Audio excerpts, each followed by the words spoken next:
All right, welcome to another episode of Only Time Can Tell. I'm your host, Ken, and this is my guest, Dave.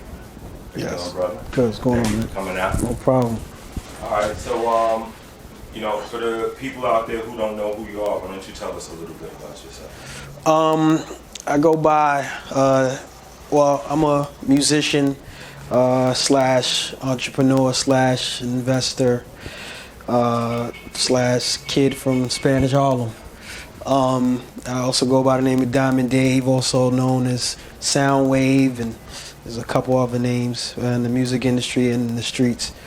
Yeah, for the most part. Okay. Diamond Dave, you wouldn't be necessarily related to Yes. Diamond Dave. Yeah. I got a funny story for you. I never forget way back when I was at a party with him or whatever, right?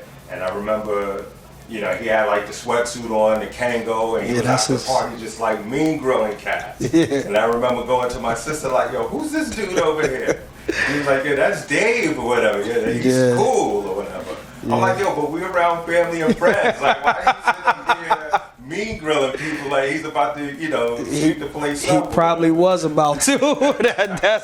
That's the thing. He'll stay fly, but he had the hammers on him.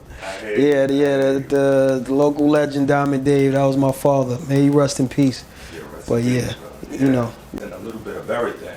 Yeah. Music, investments, real estate. Yeah.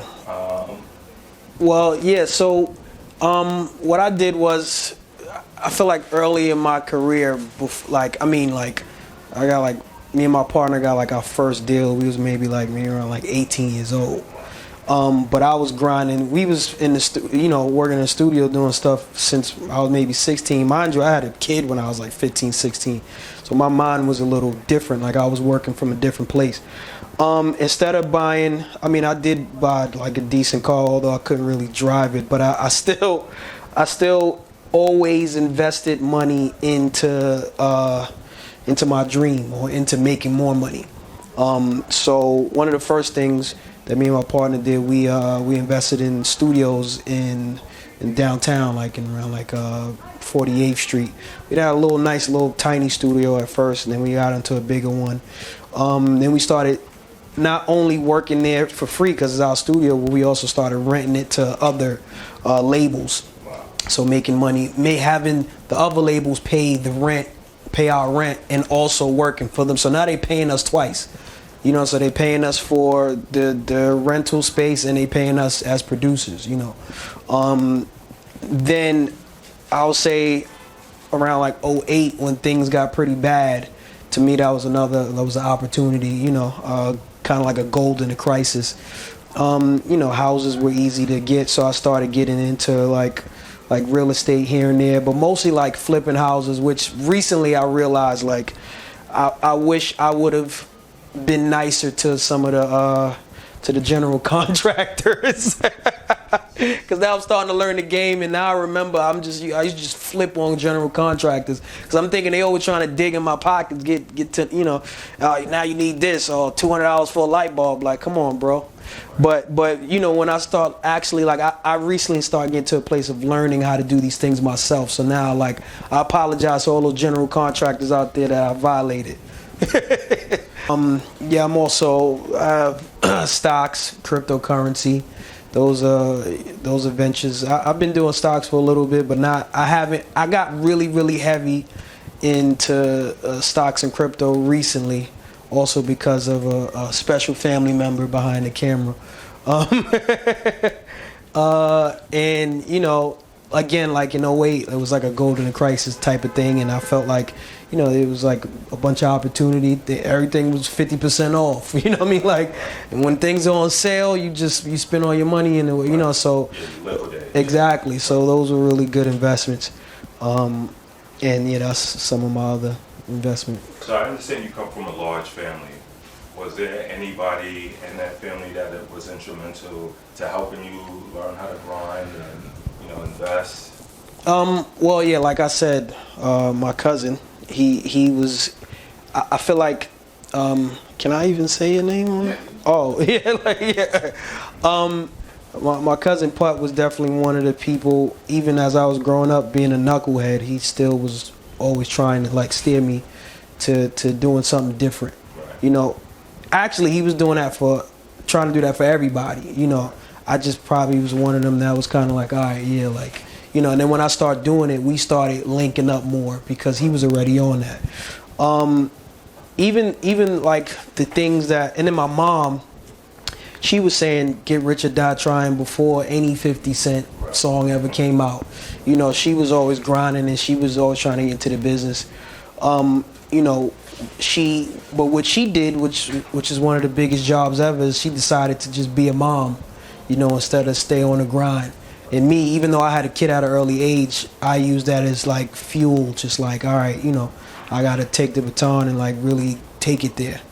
You know, but even my dad showed me to do all, you know, what people would probably look as negative things, you know, or what society might call crime. But I took the things he taught me and just turned it into a positive. So everybody around me affected me in ways of things that I seen on the east side, everything that I did in the street, it all came to a point where I looked at it and said, well, if I can do this in the street, then I can do this legally. Right. and make a living and not have to look over my back, you know. So right. So have you even ever had like a real like 9-to-5 job, or you've always been no no like on your own? Yeah, no. Oh yeah, so I tried. So my mom, she used to say this thing like, oh, you're smart enough to do everything. Just do everything, you know, go get a job, whatever. You know, because she didn't want to, like, a lot of my friends were getting, like, murdered and going to jail. So she felt like, you know, I could possibly be me next. So, but a job, I tried this one job. It was like a water taxi or something. And I was there for an hour. I quit right after. And I was just like, you know, but I had... I wouldn't even count them as jobs because I started I did an internship when I was 16 at Def Jam. Yeah, so I was an illegal intern in a sense too because I didn't finish school. I didn't finish high school or GED. So all the interns there, they had to they was on like stipends and they was, you know, they only had certain hours where because I was like an illegal intern, I was working for Leo, Kevin Lyles, everybody, and they had me doing things from 8 a.m. to 12 midnight. Oh, wow. You know, things that they couldn't have the students do because they probably get in trouble for it, you know. And I think like collecting those bones in the closet for like certain people allowed me to elevate a little bit up. So then I did a little bit of A&R research at a real young age, like 17.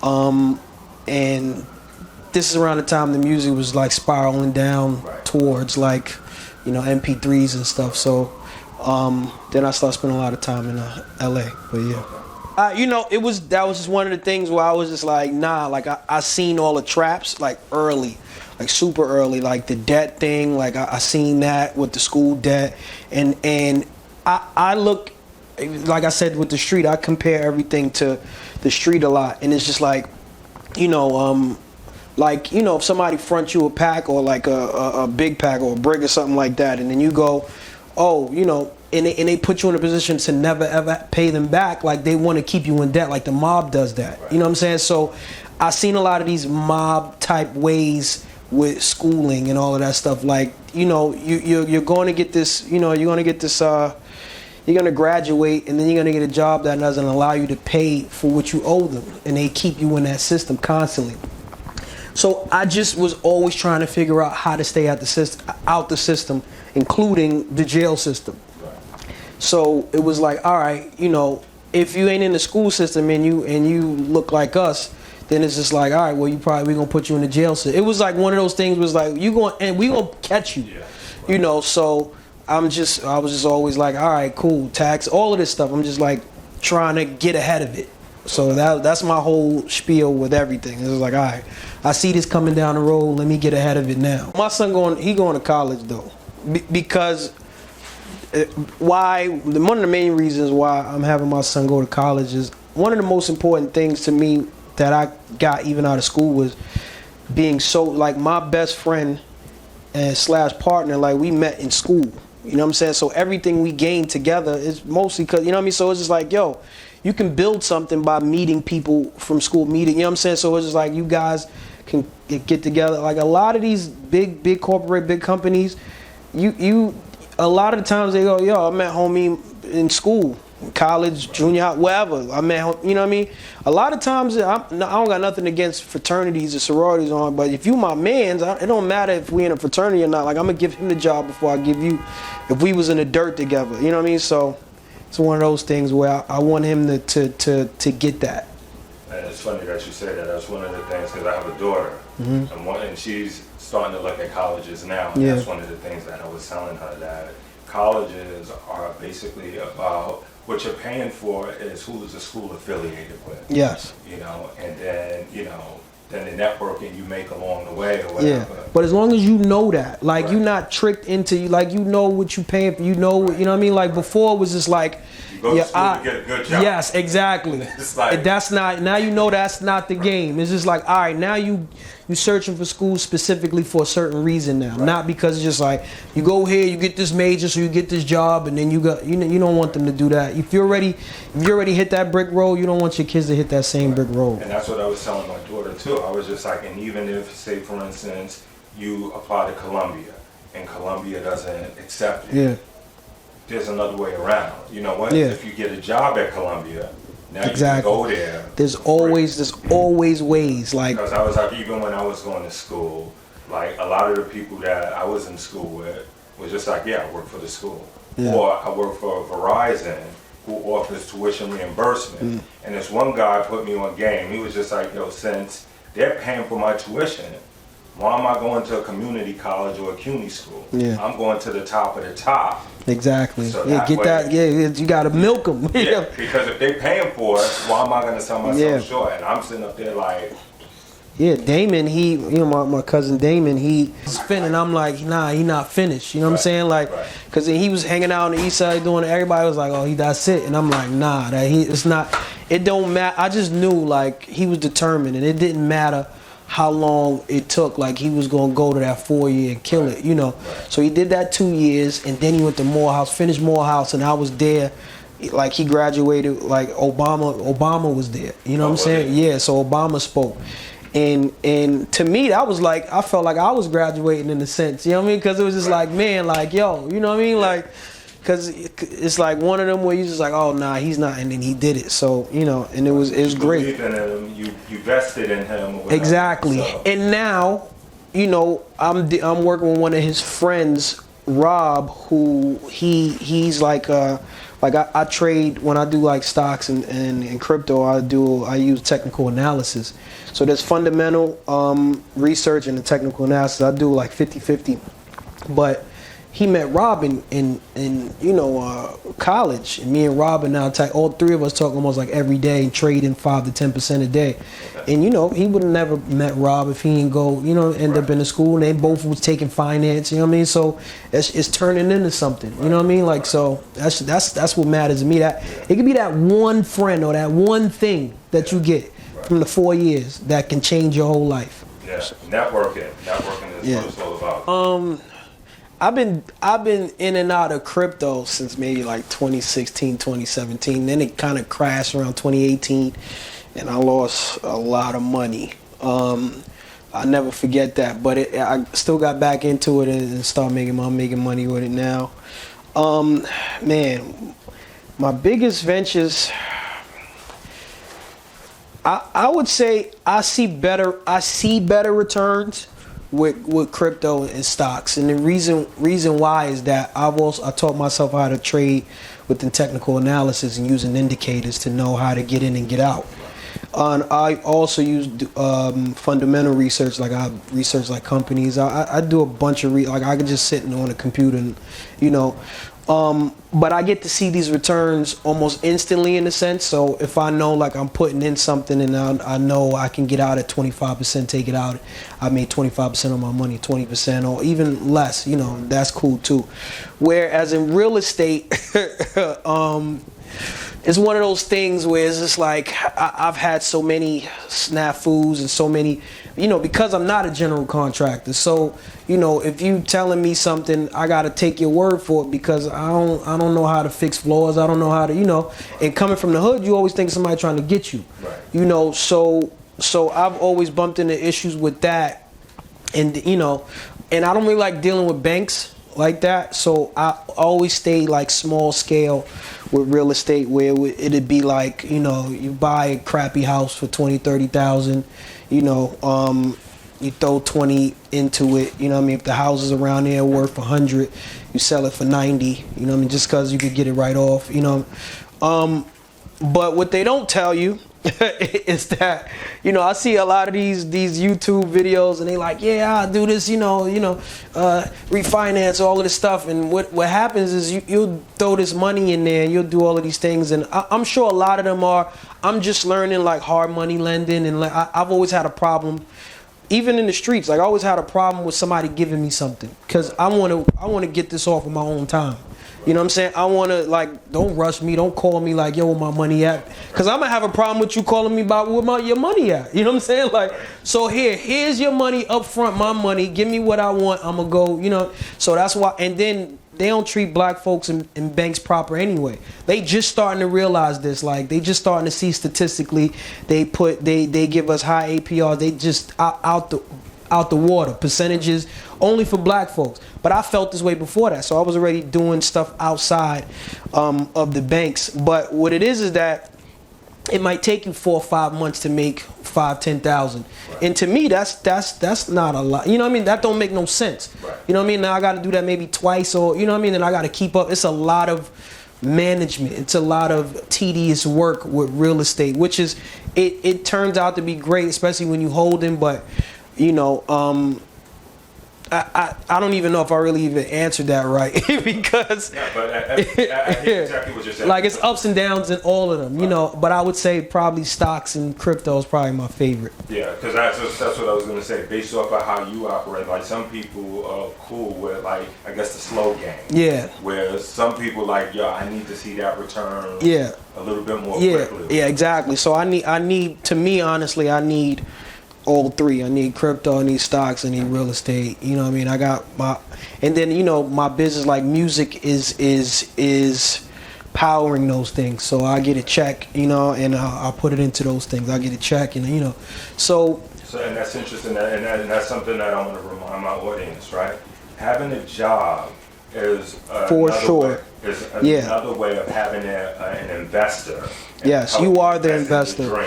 Yeah, so either a job or anything that you have going on. Like, a lot of people think entrepreneurship is just about bucking the system. Like, and also, although I'm all about bucking the system, but I'm gonna go make sure that I have some type of income to put into these things. You know what I'm saying? Like, because you gotta find the money somewhere. Right. And they don't teach our people how to do a lot of that. And and me, I had to learn a lot from trial and error. And now, I'm watching a lot of YouTube videos and stuff like that. And I got cousins and stuff helping me and helping fix my credit, all this stuff. Stuff I just never cared about. Like, I ain't never cared about credit because I was like, cash is king. Right. You know what I'm saying? So now I'm trying to scale. So I can't do it by myself. You know what I'm saying? So it's going to take me having to fix my credit. I got to do this, I got to do that. And I got to just, deal with the folks that don't look like us. You know what I'm saying? Like, it's funny that you say that, because I know there was a guy that I knew. I had a friend who, he was in medical school. And he was saying, like, he was in medical school and he was taking out all the loans. Mm-hmm. And he was just like, meanwhile, like, the kids next to him, the white kids, whose parents were paying for medical school, was also taking out the loans. Mm-hmm. But they was using that money to make money, to earn money. Exactly. So then when it came time for them to graduate, and it was time to pay back the loans, yep. Here's your money. Yeah, we already. I've already made money off of your exactly. money. So it basically was the system. Yeah, you got to freak the system because, it's there, and there's generations and generations of of them telling each other what to do. Right. You know what I'm saying? And even when we figure something out, we don't even tell each other. You know what I mean? Like, so that's one of the things too. Like, it's just like I try to school anybody on the game as far as music goes, as far as really, but a lot, like going back to Damon, we was laughing about this the other day. He was like, "Yo, how come you didn't tell me this and that?" I'm like, "I did years ago." But sometimes people don't want to They can't hear you right away. Right. You know what I'm saying? And it's just like, but when you are, you'll be open to it. And now, all right, let's get it together. Let's do it. And let's do it together. You know, I'm like, my door's always gonna be open. You know, so but before that, you know, because in the investments and all that stuff that I do is not really that sexy. Like the things I buy with it, I guess is cool, but the things I do on a daily basis to manage like the money and these accounts and all this stuff, because even an accountant, like when you start seeing what an accountant do, he's like, I just do that myself, bro. Like I ain't rich enough to not do what you talking about. You know what I'm saying? Like, you know, but yeah, so it gets to that point where it's like, all right, you know, it's just not that sexy. But when people hit a certain age, then they go, oh, okay, yeah, what's that thing you got going over there, the cryptos? You know what I'm saying? Like, how would you say your family impacted your life? In a major way. Like 2 ways. There, in ways of me knowing what not to do.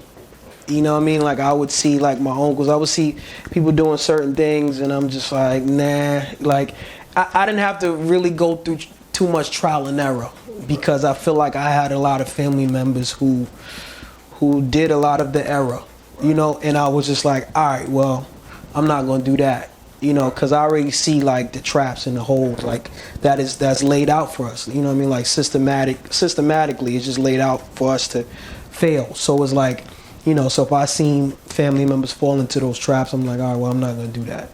And then I have people, you know, like my grandmother who she's been here for over 80 years and you know, I listen to a lot that she says because you've been here longer than anybody else. So my thing is like, yo, you've seen a lot of this play out over and over. So, you know, you can tell the future because of your past. So my grandmother, you know, I am the way I am, you know, in relationships with, you know, women in the relationships I've been in because of my grandmother. And she feels like, you know, you're always too young to, you know, be doing certain things or, you know, to be tied down, to be, you know, so I just look at things differently, especially because of her, you know, my mom. So, but yeah, that's a long answer is that. So 2 key points that you made that I want to definitely stress, man. Number 1, you got to learn from your elders. That's what you're there for.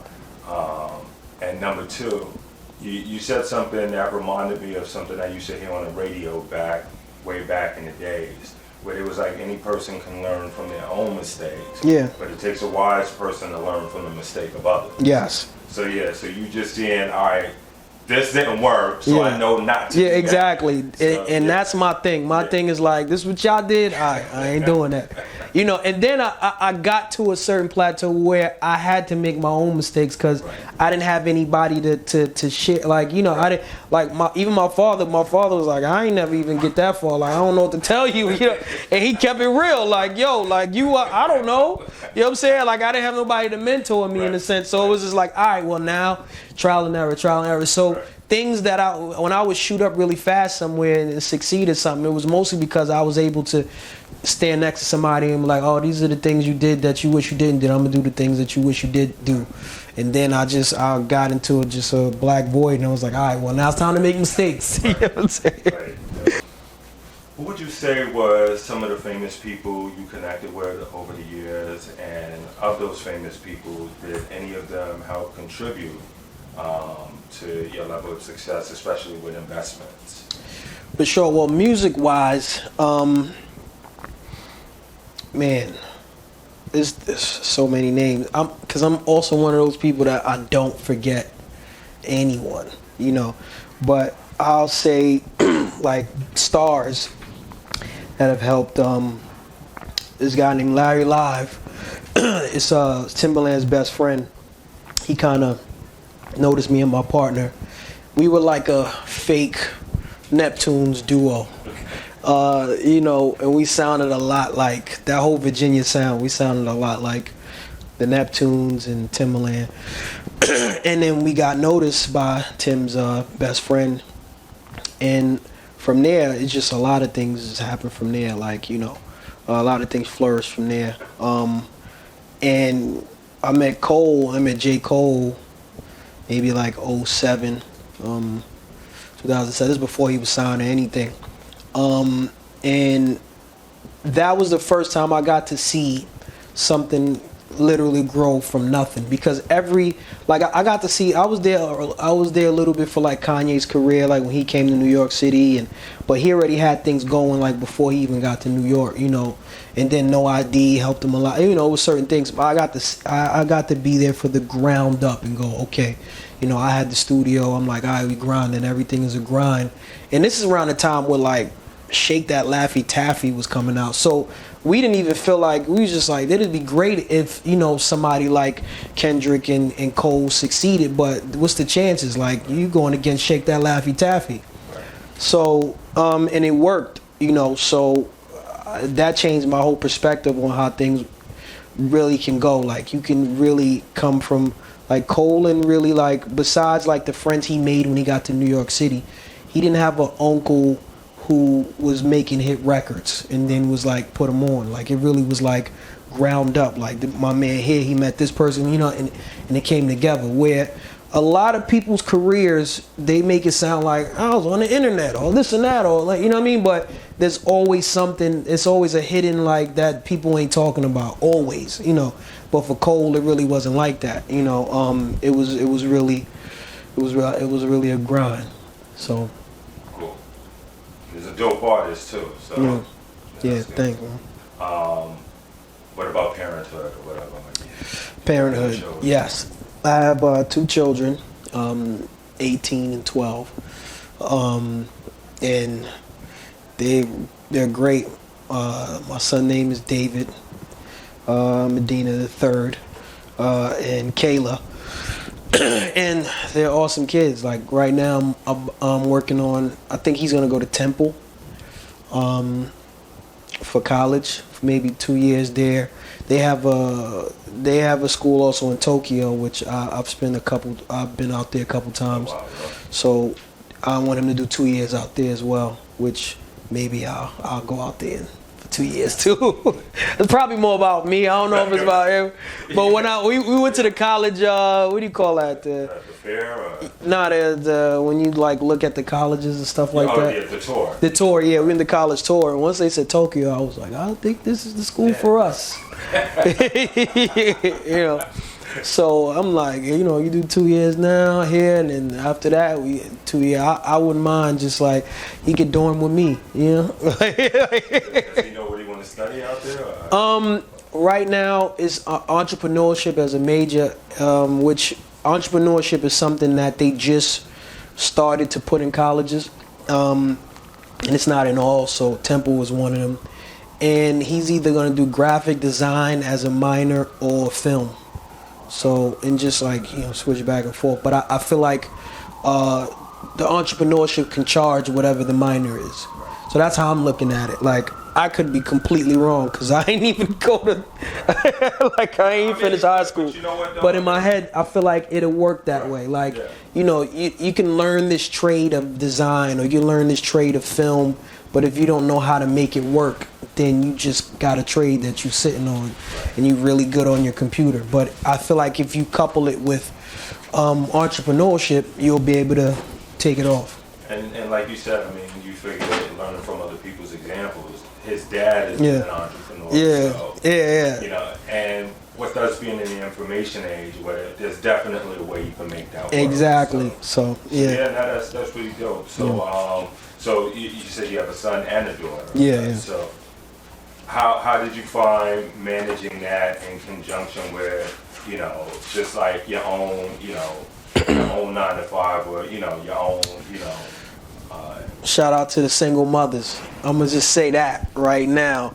I'm not even gonna pretend like their mom held it down. Right.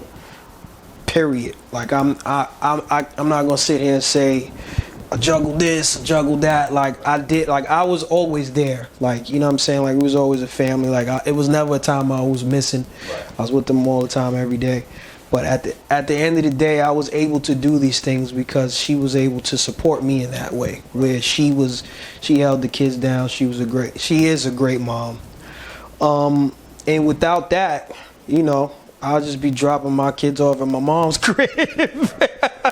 Like, it's so, you know, but I'm never going to take away what she's done. But at the same time, my family really supports what I do. So that's probably what I would have did. I probably would like, yo, you know, watch the baby. I got to go to the studio. I got to, you know, because I used to be in the studio for hours, days sometimes. So I was able to do that and have a great relationship with my kids because of their mother. All right. So what would you say you feel your life purpose is?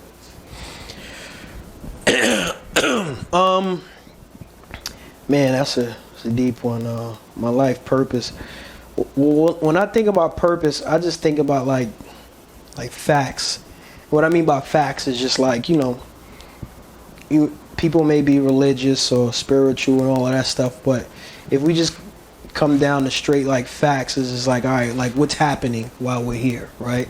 However long we're here for, we're passing down like information, and we're trying to give people things, like, you know, constantly, like we're giving people time, you know, we're giving people money, we're just giving people things that come next. So we're giving each other, you know, conversation, interviews, space. So I'm hoping that I can, you know, be the best at that for everyone that's around me. So it's kind of like, whatever it's going to be, like, can I give you the most money that you can have so you can go to do the things you want to do in life? That's what I want to do.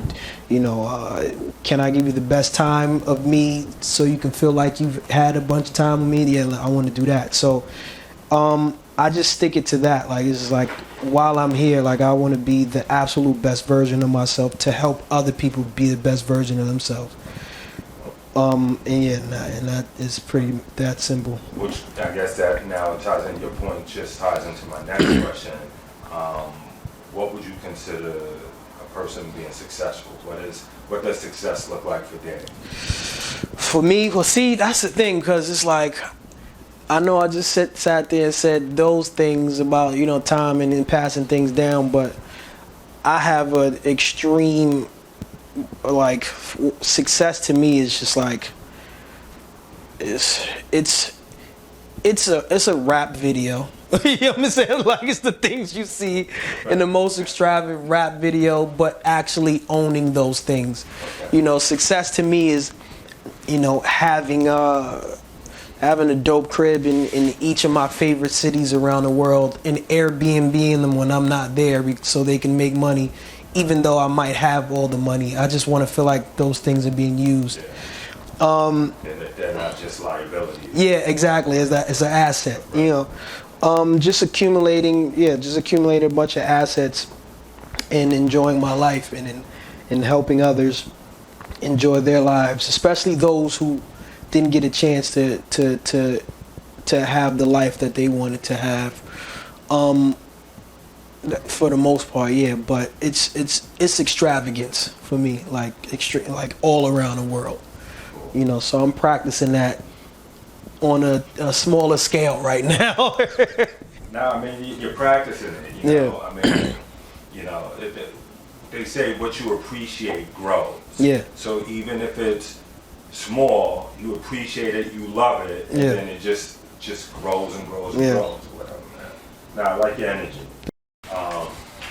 So, my next question, what do you like to do in your downtime, if you ever have any downtime?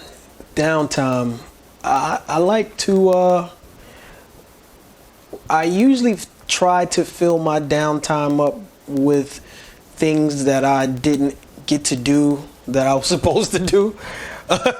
Like, so I got like this, now in my phone I got this app called Todoist, where it's just like anything I'm like, I gotta do that, I just there so I could try to keep my mind as empty as possible.